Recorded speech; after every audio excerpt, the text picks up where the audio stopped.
জেলা পুলিশ সাতক্ষীরা এই সাতক্ষীরার মানুষের সার্বিক জানমালের নিরাপত্তার জন্য কাজ করে যাচ্ছে। অপরাধ নিয়ন্ত্রণে এবং অপরাধ দমনে সাতক্ষীরা জেলা পুলিশ দিনরাত 24 ঘন্টা কাজ করে যাচ্ছে। তার পাশাপাশি সাইবার ক্রাইম ইনভেস্টিগেশন সেল আমাদের সাইবার ওয়ার্ল্ডে যে সমস্ত অপরাধ হচ্ছে সেই অপরাধ নিয়ন্ত্রণের জন্য সিসিআইসি আমরা সংক্ষেপে যাকে বলি, তারা কাজ করে যাচ্ছে।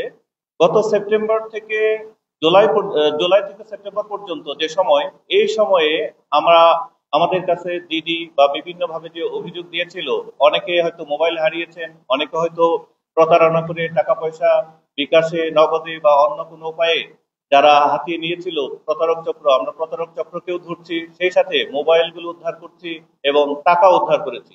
গত জুলাই থেকে সেপ্টেম্বর পর্যন্ত আমরা 108টা মোবাইল ফোন উদ্ধার করতে সক্ষম হয়েছে আমাদের সিসিআইসি যে টিম রয়েছে, এই ইনভেস্টিগেশন সেল উদ্ধার করেছে। সেই সাথে 3,60,000 টাকা উদ্ধার করেছে প্রতারক চক্রের হাত থেকে। অর্থাৎ কেউ হয়তো ভুলেও করেছে, আবার অনেক কাছে প্রতারণা করেছিল।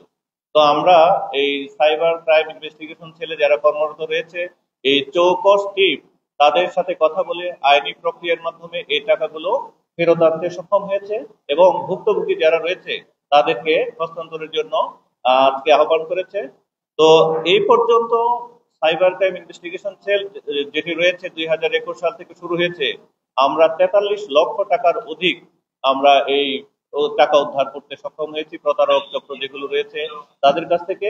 এবং সেই সাথে প্রায় 1600টি মোবাইল ফোন আমরা উদ্ধার করেছি এই প্রতারক চক্র বা চুরি করেছে যারা বিভিন্ন ভাবে আমাদের কাছে আইনি প্রতিকার পাওয়ার জন্য যারা আবেদন করেছিল, তাদের আবেদনের প্রেক্ষিতে এবং আমাদের এই চৌকস যে টিম রয়েছে তারা এই মোবাইলগুলো উদ্ধার করছে এবং ভুক্তভোগী বা যারা এরা হারিয়েছিল বা চুরি করেছিল তাদের কাছ থেকে কিন্তু আমরা আইনি প্রক্রিয়ার মাধ্যমে উদ্ধার করছি এবং আজকে আপনারা আপনাদের মাধ্যমে আমরা বিতরণ করব।